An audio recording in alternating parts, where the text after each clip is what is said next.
The air was thick with tension as the crowd gathered around Jesus, their faces a mixture of curiosity and skepticism. Some leaned in, eager to catch every word, while others folded their arms, their brows furrowed in doubt. The topic: life after death.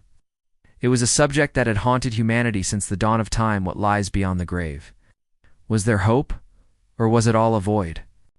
Jesus, with a calm that seemed to defy the weight of the question, began to speak, and his words carried the gravity of eternity. One of the most gripping moments came when Jesus told the story of Lazarus and the rich man. The drama unfolded like a scene from a tragic play. Lazarus, a poor man covered in sores, lay at the gate of a wealthy man, longing for even the crumbs that fell from his table. The rich man, draped in fine linen, feasted sumptuously every day, indifferent to the suffering at his doorstep. Then death came for them both. The rich man found himself in torment, flames licking at his being, while Lazarus was carried by angels to Abraham's side. The rich man in agony cried out, "Father Abraham, have mercy on me. Send Lazarus to dip the tip of his finger in water and cool my tongue, for I am in anguish in this flame." The emotion in his voice was raw, desperate, the realization of his fate crashing down upon him like a wave of fire. But Abraham's reply was crushing. "Child, remember that you, in your lifetime, received your good things, and Lazarus in like manner bad things.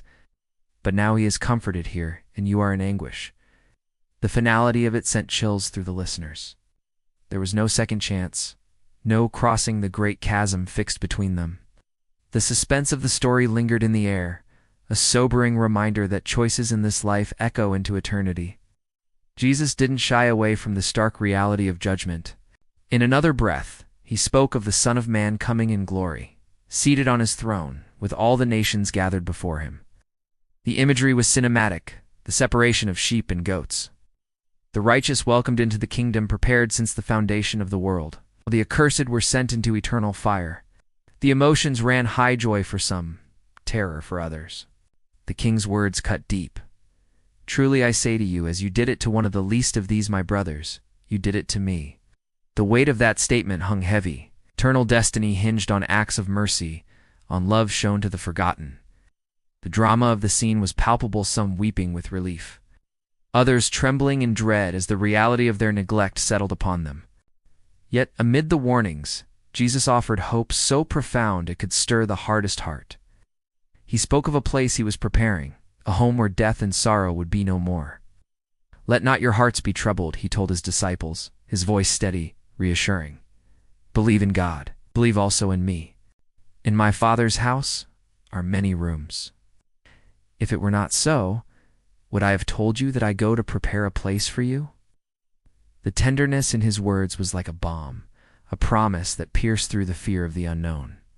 He wasn't just speaking of a distant afterlife. He was speaking of reunion, of a love so strong it conquered the grave.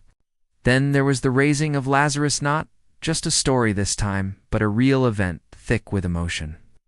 Martha, her voice trembling with grief, met Jesus outside the tomb. "Lord, if you had been here, my brother would not have died." The pain in her words was almost unbearable.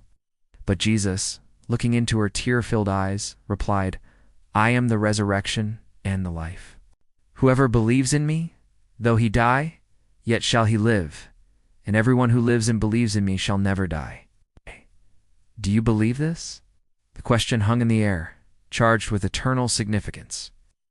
Moments later, standing before the tomb, Jesus wept not just for Lazarus, but for the crushing weight of death itself. Then, with a voice that shook the heavens, he cried, "Lazarus, come out." The gasps of the crowd, the stunned silence, the sheer impossibility of it was a glimpse of the power over death that Jesus wielded. The grave could not hold what he called forth. But the most dramatic moment of all came on the cross. The sky darkened, the earth trembled, and the Son of God breathed his last. For 3 days, hope seemed lost. The disciples huddled in fear, their dreams shattered. Then the resurrection.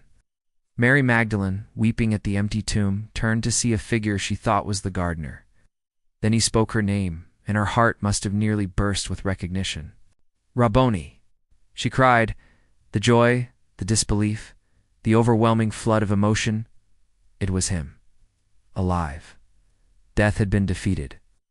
Jesus' words about life after death were not just philosophical musings. They were declarations of a reality more vivid than anyone dared imagine. There was suspense, the uncertainty of judgment, the urgency of choice. There was drama, the rich man's plea, the sheep and the goats, the stone rolled away. And above all, there was emotion. Grief turned to joy, fear turned to hope, death turned to life. He spoke of heaven and hell with unflinching clarity, yet his arms were always open, his voice always calling. The question he asked Martha echoes through the ages. Do you believe this? The answer changes everything.